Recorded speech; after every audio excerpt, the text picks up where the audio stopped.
Well, to discuss the situation, we are now joined by François Desmarais. He is the Vice President of Trade and Industry Affairs with the Canadian Steel Producers Association. Mr. Desmarais, thank you for joining us.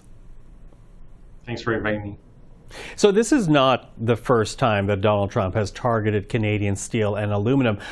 To your understanding, what is his beef with Canadian steel? Well, I don't think it's just with Canadian steel per se. Globally, the steel industry is facing major issue, which is global overcapacity, mainly coming from China. So the Americans are trying to protect their domestic market by taking strong action on all steel entering their country. So I think that we're scooped in, unfortunately, because we're rather aligned when it comes to facing overcapacity from China. So overcapacity from China. And, you know, I know back in 2018 when Donald Trump imposed punishing tariffs on Canadian steel at the time, he talked about it being a threat to U.S. security. You know, since that time, have steel producers in this country tried to address any of the concerns raised by Donald Trump back in 2018, or were they no longer a concern?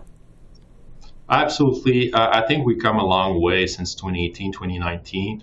Actually, when President Trump lifted its tariff on Canadian steel in 2019 and Canada lifted its tariff on the U.S., it's because we reached a bilateral agreement back then on a better alignment on trade policy regarding the integrity of the steel market in North America.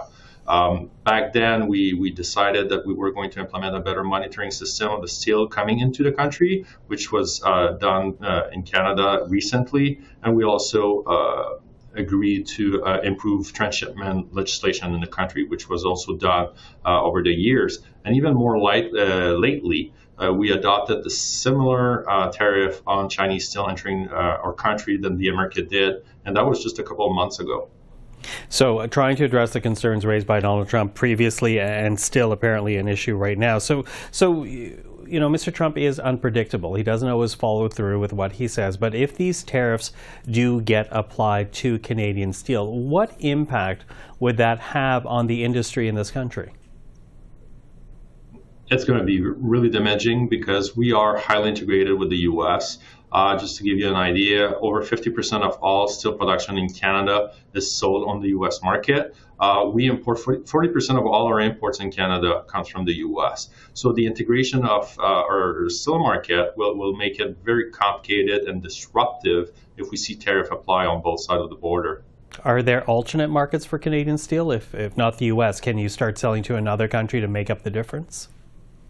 No, unfortunately, going back to my point earlier, the singular biggest challenge the steel industry faces globally is overcapacity. There's simply too much steel in the world, and most markets are saturated with steel, in particular coming from China, and therefore the two only markets available to a steel producer in Canada is the Canadian market and the U.S. market.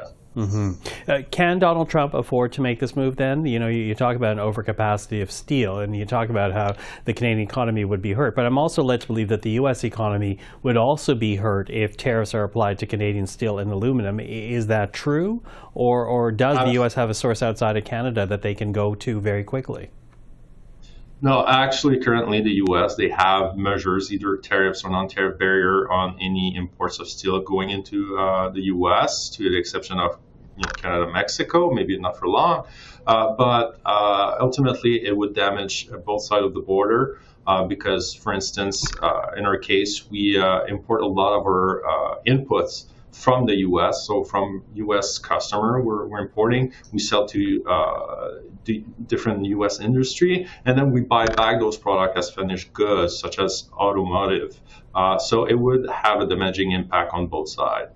Damaging impact on both sides. So how do you want Ottawa to respond? I guess, you know, when I ask that, there are really two scenarios here. How do you want Ottawa to respond if these tariffs are applied? And second, even if they're not applied, because again, Donald Trump is unpredictable and has proven that he's not bound by any trade agreement. No, very good question. Unfortunately, it's not our first wishes, but if the U.S. administration moves forward with tariff on our product, we're asking the federal government to retaliate as soon as possible on a dollar-for-dollar base.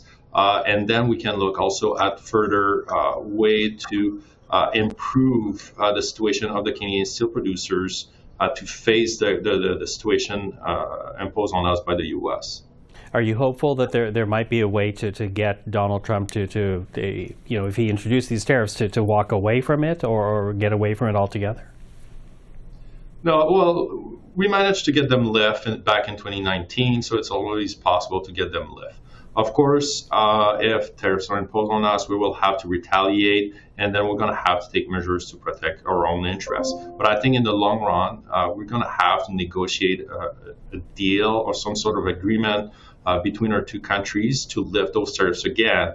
And it is our understanding that most likely the same kind of deal of 2019, by a better alignment of our trade policy, will be the solution to the current situation. Okay. Well, of course, we are watching and waiting. François Desmarais, thank you for this. Appreciate the time. Thanks for having me.